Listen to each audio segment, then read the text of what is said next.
여기 태국의 상류층의 삶을 갈망하던 한 가족이 있습니다. 그들은 돈이 필요했고 급기야 자식을 한국으로 보내 돈을 벌게 했다고 합니다. 하지만 머지않아 한국으로 보냈던 자식이 다시 태국으로 돌아오게 되었는데 그 이유가 모두 한국 때문이라고 하는데요. 도대체 어떤 일이 있었던 건지 그 사연 저와 함께 만나보러 가겠습니다. 안녕하세요. 저는 아티시라고 하고 방콕 대학교에 다니고 있죠. 조용한 마을에서 자라면서 저는 항상 더 큰 무언가를 위해 태어났다는 느낌을 받곤 했어요. 우리 집은 작지는 않았지만 그렇다고 화려하지도 않았죠. 우리가 필요한 건 다 있었어요. 머리 위에 지붕이 있고 식탁에 충분한 음식이 있었으며 사랑하는 가족이 있었으니까요. 부모님은 열심히 일하셨어요. 아버지는 선생님이셨고 어머니는 국수와 간식을 파는 작은 가게를 운영하셨어요. 두 분은 우리가 필요한 모든 걸 갖추도록 애쓰셨지만 나에게는 늘 뭔가 부족한 것처럼 느껴졌어요. 저는 그저 충분한 삶이 아닌 더 많은 것을 원했어요. 저는 종종 집 발코니에 앉아서 멀리 보이는 도시의 스카이라인을 바라보곤 했어요. 높은 빌딩들, 반짝이는 차들, 그리고 제가 꿈에나 입어볼 법한 옷을 입은 사람들. 그들은 나와는 전혀 다른 세상에 사는 것처럼 보였어요. 그렇다고 제가 가족을 사랑하지 않거나 우리가 가진 것에 감사하지 않는 건 아니었어요. 단지 저는 더 많은 것을 원했을 뿐이죠. 아름다운 집에서 살고 비싼 옷을 입고 중요한 사람이 되어서 당당하게 살아가고 싶었어요. 시장에 가거나 마을 행사를 갈 때면 눈에 띄는 몇몇 가족들이 있었어요. 그들은 항상 완벽한 옷을 입고 있었고 그들의 태도는 남달랐어요. 사람들은 그들을 하이소라고 불렀는데 이는 고급 사회를 의미했죠. 그들은 굳이 말을 하지 않아도 그들의 존재감이 말해주었어요. 저는 그들이 되고 싶었어요. 부모님은 저를 부유함으로 이끌지 않으셨어요. 그들은 성실함과 친절함을 믿는 현실적인 분들이셨거든요. 부모님은 제가 공부를 열심히 하고 좋은 직장을 얻고 괜찮은 남편을 만나면 좋은 삶을 살 거라고 말씀하셨죠.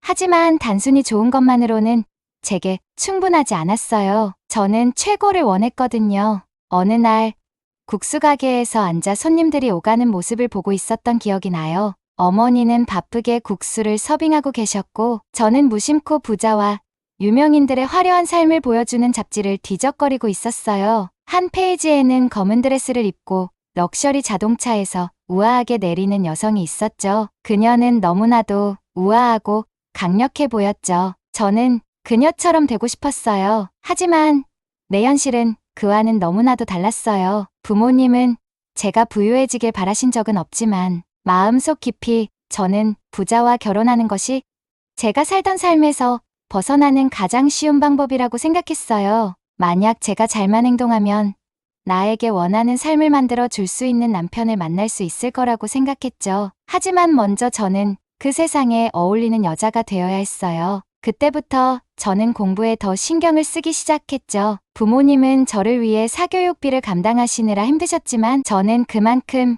진지하게 임했죠. 매일 밤 열심히 공부했고 언젠가는 방콕의 좋은 대학교에 가길 꿈꿨어요. 좋은 대학에 들어가면 제가 원하는 곳으로 데려다 줄 수 있는 사람들을 만날 수 있을 것이라고 상상했죠. 그리고 내 오빠가 있었어요. 그는 몇 년 전에 한국으로 이주했죠. 처음에는 그다지 대수롭게 여기지 않았어요. 오빠는 항상 모험심이 강한 사람이었고 늘 새로운 기회를 쫓는 사람이었으니까요. 그는 한국에서 열심히 일했고 집에 돈을 보내면서 우리 모두가 그의 성공을 자랑스러워했어요. 오빠가 보내준 돈 덕분에 우리는 좀 더 편안하게 살 수 있었고 나도 더 좋은 학교를 다닐 수 있었죠. 오빠는 나에게 있어 롤모델이었어요. 작은 마을에서 벗어나 더 나은 삶을 찾은 사람이었으니까요. 저는 그때 한국에 대해 잘 몰랐어요. 그저 오빠가 성공을 거둔 먼 나라라고만 생각했죠. 제가 직접 그곳에 가게 될 거라고는 상상도 못했어요. 그런데 시간이 지나면서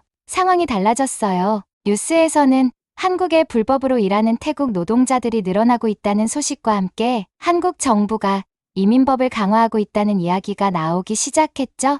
한국에서 일자리를 찾는 것이 점점 더 어려워지고 많은 태국인들이 본국으로 송환되고 있다는 말이었어요. 저는 그게 우리와는 상관없을 거라고 생각했어요. 오빠는 모든 것을 잘 해내고 있는 것처럼 보였으니까요. 하지만 어느 날 갑작스럽게 오빠가 집으로 돌아왔어요. 오빠는 제가 기억하던 사람이 아니었어요. 그는 조용하고 진지했으며 한국에 대한 이야기를 피하려고 했어요. 처음에는 일자리가 어려워졌고 돌아오는 것이 더 낫다고 말했어요. 하지만 시간이 지나면서 저는 진실을 알게 되었죠. 오빠는 다른 태국 노동자들이 비자를 받지 않고 한국에서 일할 수 있도록 도와주는 불법적인 일에 관여하고 있었어요. 당국이 그를 조사하고 있었고 상황이 더 나빠지기 전에 도망쳐 나온 거였어요. 믿기지가 않았어요. 제가 존경했던 오빠가 법을 어기고 있었어요니 성실하고 성공한 남자로만 생각했던 오빠의 이미지가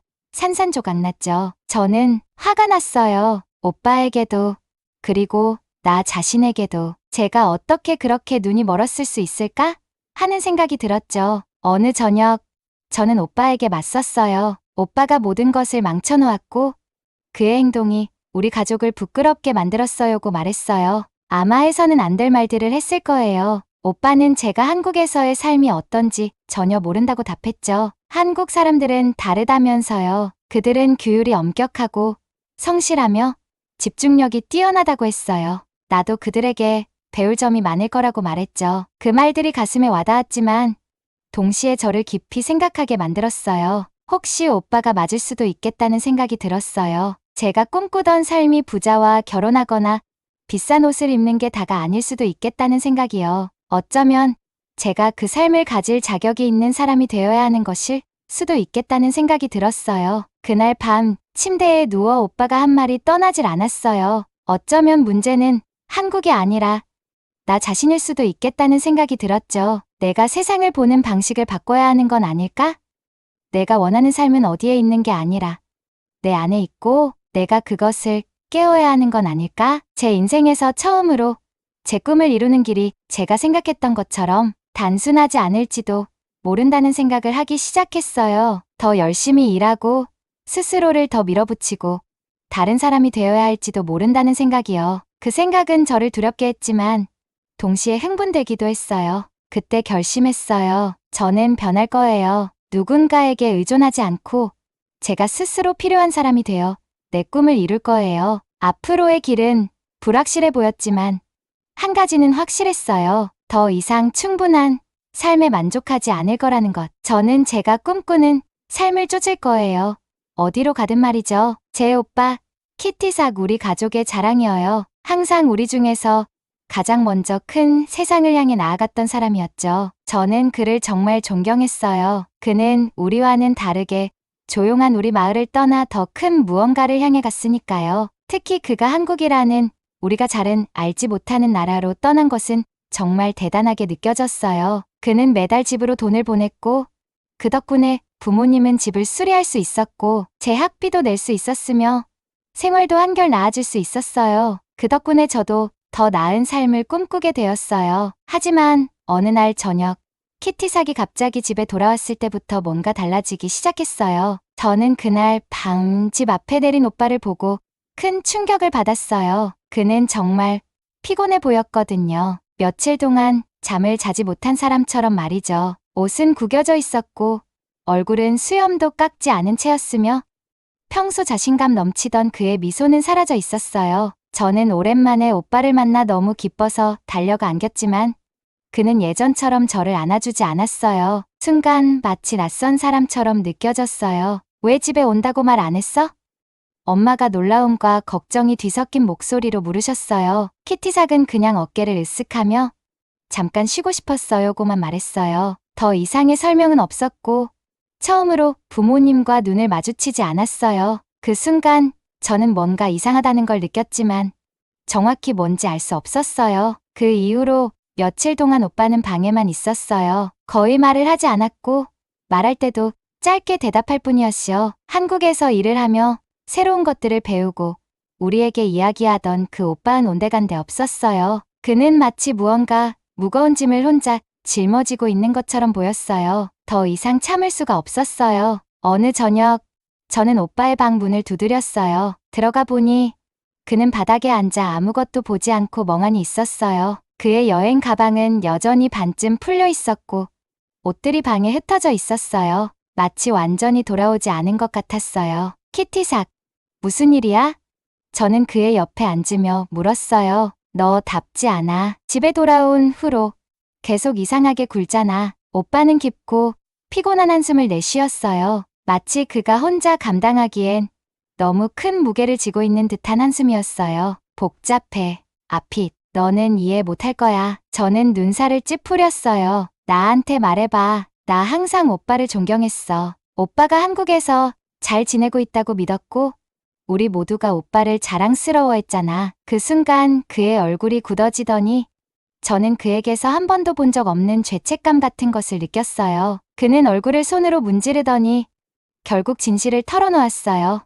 삭은, 키티삭은 한국에서 일하고 있었지만 그 일이 우리가 알고 있던 것처럼 단순하지 않았어요. 그는 일을 하고 있었지만 합법적인 일이 아니었어요. 그는 한국에 불법으로 체류 중인 다른 태국인들에게 일자리를 찾아주는 일을 도왔고 그 일 덕분에 한국에 머무를 수 있었어요. 키티삭은 자신이 속한 불법 네트워크의 일부가 되어 다른 사람들도 불법 체류할 수 있게 도왔던 것이에요. 처음에는 몇 명만 도왔어. 그는 설명했어요. 별일 아니라고 생각했거든. 그런데 점점 더 커졌어. 도움을 요청하는 사람들이 많아졌고 돈도 너무 많이 벌리니까 그만둘 수 없었어. 저는 그 말을 들으며 가슴이 철렁 내려앉았어요. 제가 존경했던 그 오빠가 더 이상 아니었어요. 그가 말할수록 더 나빠졌다. 한국 당국이 불법 체류자들을 단속하기 시작했고 키티삭은 그들의 감시 대상이 되었어요. 그는 결국 처벌을 피하려고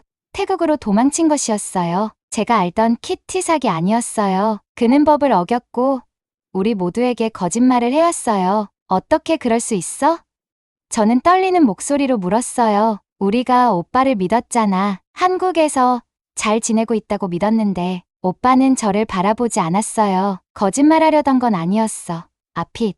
그저 모두에게 실망을 주고 싶지 않았어. 하지만 저는 실망감 그 자체였어요. 더는 그 방에 있을 수가 없었어요. 제가 알던 오빠는 이제 없었고 그저 낯선 사람 앞에 서 있을 뿐이었어요. 며칠이 지나면서 상황은 더 나빠졌어요. 부모님은 키티삭이 무엇을 했는지 정확히 알지 못했고 저는 차마 설명할 수 없었어요. 부모님은 그저 그가 집에 돌아온 것만으로도 기뻐했지만 저는 키티삭에 대한 분노를 떨칠 수 없었어요. 어떻게 그가 돈 때문에 모든 걸 버리고 도망칠 수 있었는지 이해할 수 없었어요. 어느 저녁 저는 결국 그에게 모든 감정을 터뜨렸어요. 제가 한참 동안 참아왔던 말들이 멈출 수 없이 쏟아졌어요. 저는 그에게 우리 가족의 명예, 내 꿈, 그리고 우리가 함께 그리던 미래를 망쳤다고 말했어요. 그가 얼마나 이기적으로 행동했는지, 그의 행동이 우리에게 어떤 영향을 미쳤는지 생각하지 않은 것이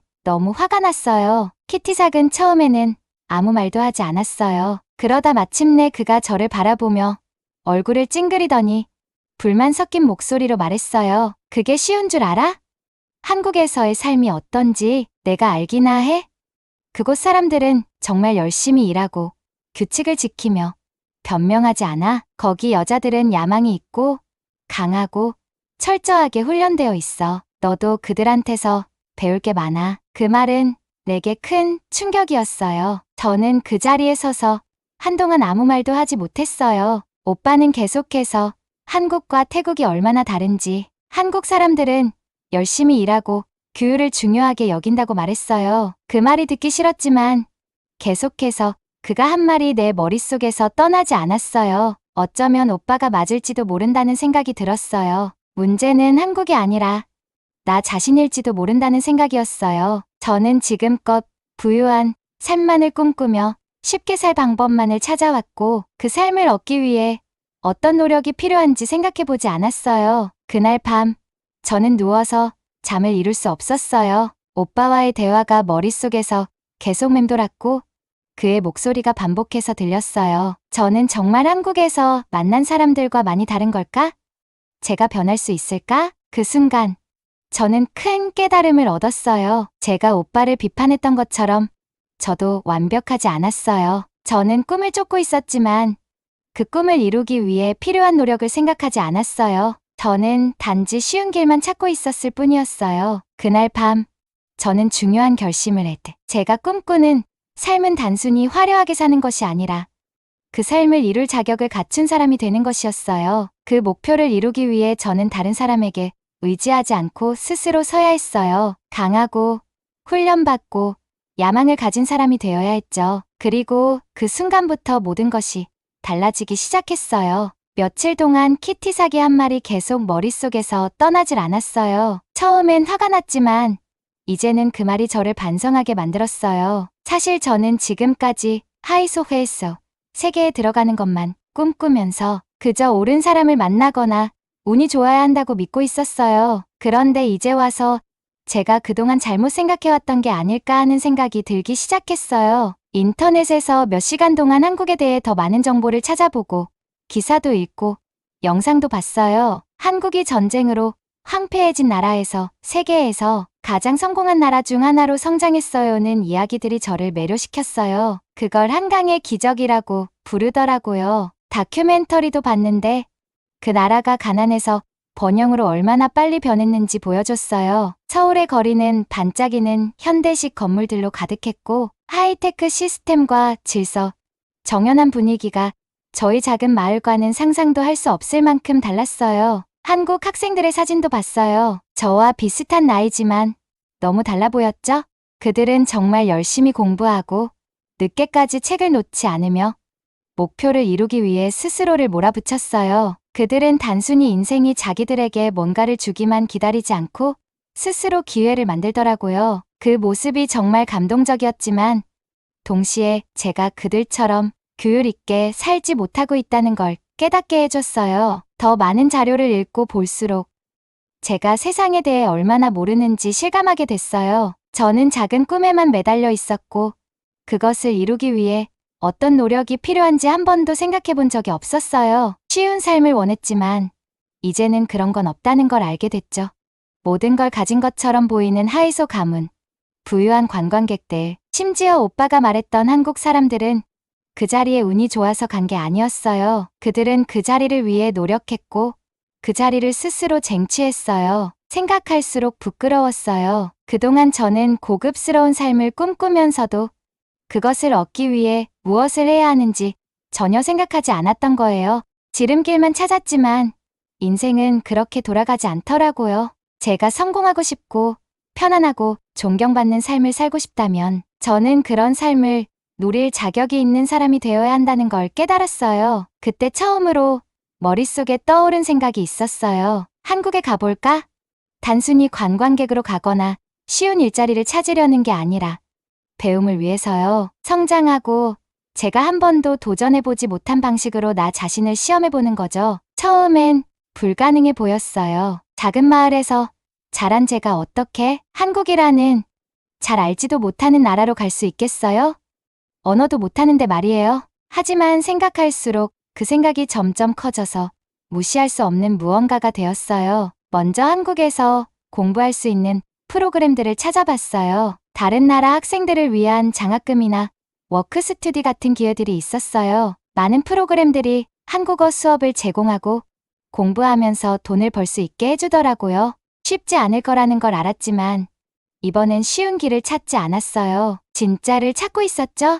매일 밤 엄마 가게 일을 돕고 나면 저는 주방 테이블에 앉아 노트북으로 더 많은 정보를 찾아봤어요. 외국인들이 한국에서 살면서 겪은 경험을 이야기하는 영상도 봤어요. 그들은 문화 충격, 언어 장벽, 성공에 대한 압박감 같은 어려움을 이야기했어요. 하지만 그들은 한국의 아름다움, 사람들의 친절함, 그리고 자신들이 찾은 기회에 대해서도 말했죠.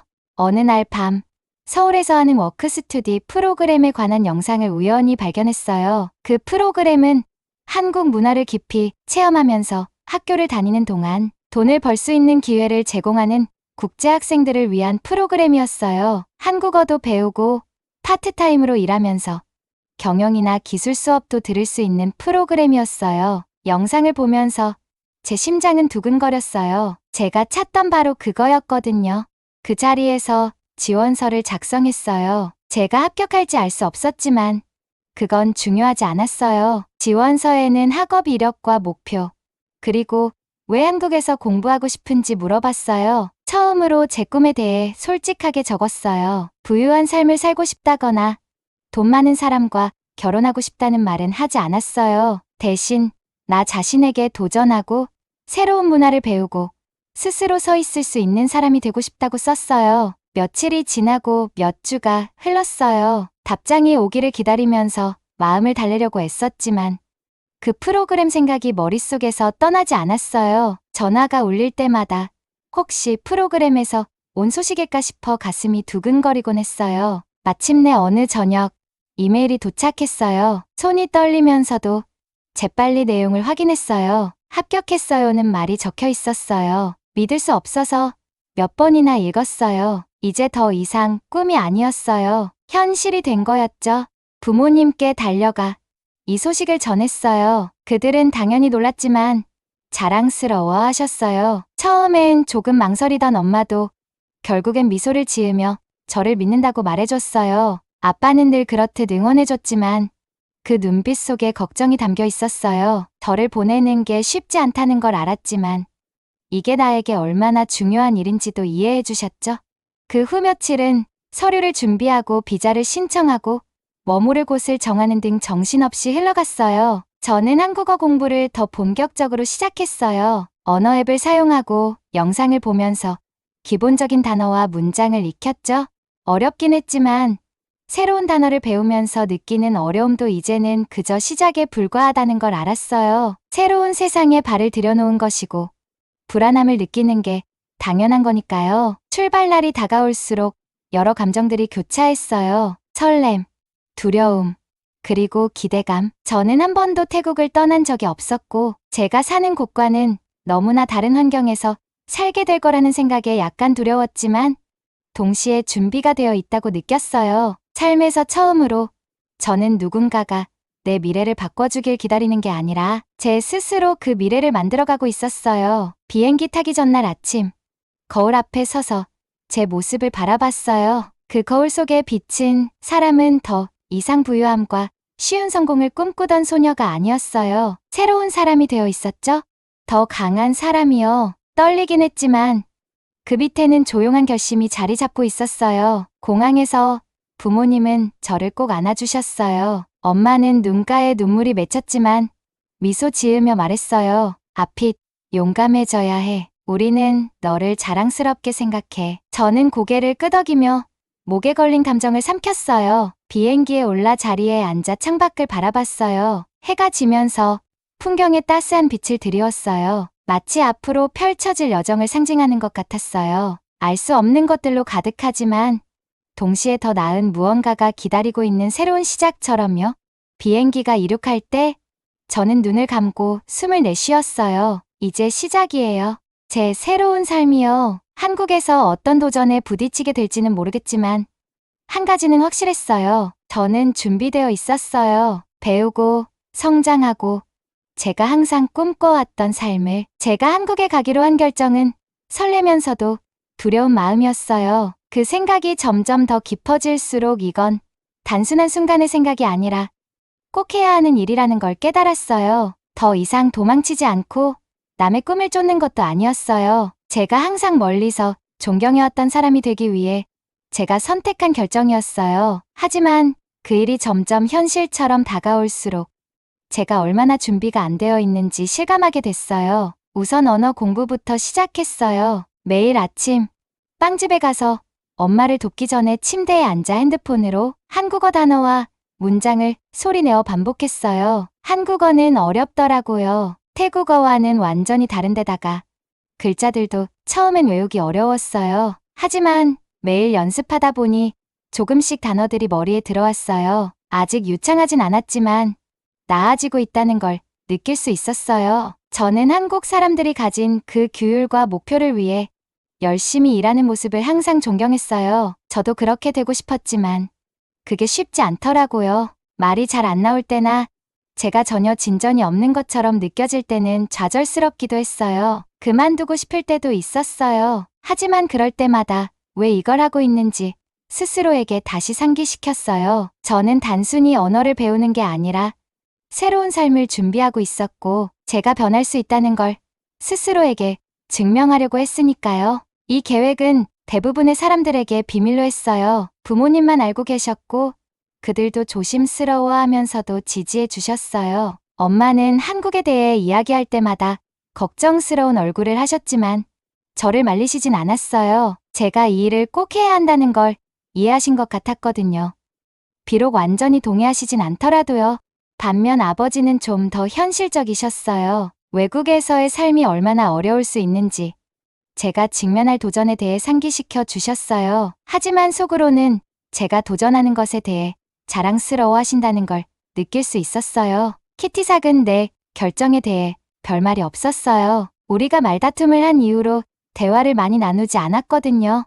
그도 모든 일이 그의 잘못이라고 느끼고 있다는 건 알았지만 제가 그의 발자취를 따르지 않기를 바란다는 것도 알고 있었어요. 어느 날 저녁 식사 후 부엌에서 같이 앉아 있을 때 드디어 그가 입을 열었어요. 한국, 생각만큼 쉽지 않아.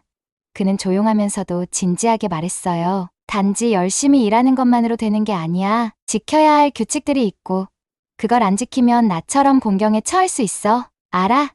저는 자신 있는 척 대답했어요. 하지만 난 규칙을 어기러 가는 게 아니야. 난 배우러 가고 제대로 해볼 거야. 키티삭은 고개를 끄덕였지만 더 이상 아무 말도 하지 않았어요. 그가 저를 걱정하고 있다는 걸 느낄 수 있었지만 제가 왜 가야 하는지도 이해하고 있다는 것도 알았어요. 저는 그가 했던 실수를 반복하지 않을 거예요. 저는 다른 마음가짐, 다른 목표를 가지고 한국에 가는 거니까요. 그 후 몇 달 동안 최대한 준비를 했어요. 빵집에서 일하면서 돈을 조금씩 모았고 그 돈은 제가 처음 한국에 도착했을 때 초기 비용을 충당할 수 있을 만큼 됐어요. 워크스터디 프로그램을 조사하고 괜찮아 보이는 곳에 몇 군데 지원했어요. 쉽지 않았고 몇 번이나 거절을 당했어요. 하지만 거절을 당할 때마다 더 열심히 했어요. 몇 번의 좌절에 굴복하지 않을 거였어요. 마침내 오랜 기다림 끝에 서울의 작은 어학원에서 합격 통지서를 받았어요. 그곳은 낮에는 한국어를 배우고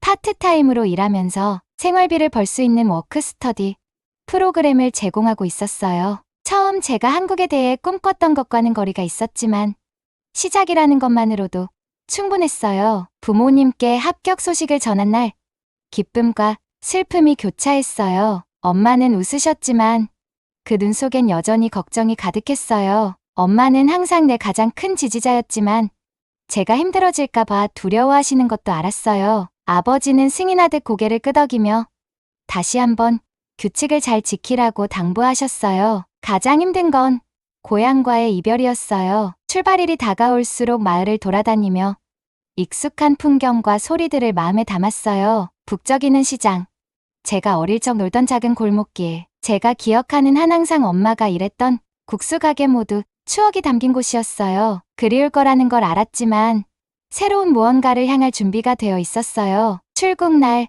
가족들이 공항에 모여 저를 배웅했어요. 엄마는 저를 꼭 끌어안고 힘내라며 매일 전화하라고 하셨어요. 아버지는 단단한 악수를 건네셨고 키티삭은 조용히 서서 미소를 지어 보였어요. 비행기에 오를 때 두려움과 설렘이 교차했어요. 집에서 이렇게 멀리 떨어져 본 적이 없었고 완전히 낯선 나라에 간다는 생각에 두려우면서도 짜릿했어요. 하지만 비행기가 이륙하고 땅이 멀어지는 걸 보면서 제가 왜 이 길을 선택했는지 다시 한번 상기했어요. 저는 단순히 꿈을 쫓는 게 아니라 새로운 저를 찾아가고 있었어요. 서울에 도착하니 제가 내린 결정의 현실이 저를 덮쳤어요. 도시는 제가 경험했던 그 어떤 것보다도 컸어요. 사람들이 일터로 바삐 오가고 빌딩들이 거대한 거인처럼 내 위에 서 있었어요. 모든 것이 빠르고 효율적이었고 저는 그 거대한 기계의 작은 톱니바퀴에 불과하다는 걸 금방 깨달았어요. 처음 며칠은 압도적이었어요. 몇 달 동안 연습했는데도 언어의 어려움을 겪었어요. 표지판, 대화, 도시의 소리 모두 혼란스럽게 뒤섞여 들렸어요. 하지만 좌절하지 않기로 했어요. 저는 여기 온 이유가 있었고 두려움이나 좌절에 굴복하지 않을 거예요. 다음 주부터 어학원 수업이 시작됐고 힘들었지만 한국의 생활 리듬에 천천히 적응해가는 나 자신을 발견했어요. 수업에서는 나처럼 한국어를 배우는 다른 나라 친구들을 만났고 우리는 서로 도우면서 조금씩 적응할 수 있었어요. 제 파트타임 일은 화려하지 않았어요. 학교 근처 작은 카페에서 커피를 서빙하고 테이블을 치우는 일이었죠. 힘든 일이었고 어떤 날은 집에 오면 완전히 지쳐버리기도 했어요. 그래도 집으로 돌아가는 길에 느껴지는 성취감은 이루 말할 수 없었어요. 저는 나 자신을 위해 무언가를 쌓아가고 있었으니까요. 한 걸음씩 몇 주가 지나면서 점점 자신감이 생겼어요. 언어도 조금씩 더 이해하게 됐고 이제 이 도시에 더 이상 낯선 사람처럼 느껴지지 않았어요. 한때 겁이 났던 거리들이 이제는 익숙해졌고 제가 당연하게 생각했던 그 질서와 규율에 감사하게 됐어요. 한국은 완벽한 곳은 아니었어요. 제가 한때 상상했던 마법 같은 나라는 아니었지만 제가 성장할 수 있는 곳이었어요. 제가 항상 꿈꿔왔던 사람이 될 수 있는 곳이었어요. 앞길은 여전히 멀었고 배울 것도 많았지만 내 인생에서 처음으로 제가 올바른 길을 걷고 있다는 느낌이 들었어요. 어느 저녁 작은 아파트에서 도시의 불빛을 바라보며 제가 얼마나 멀리 왔는지 생각했어요.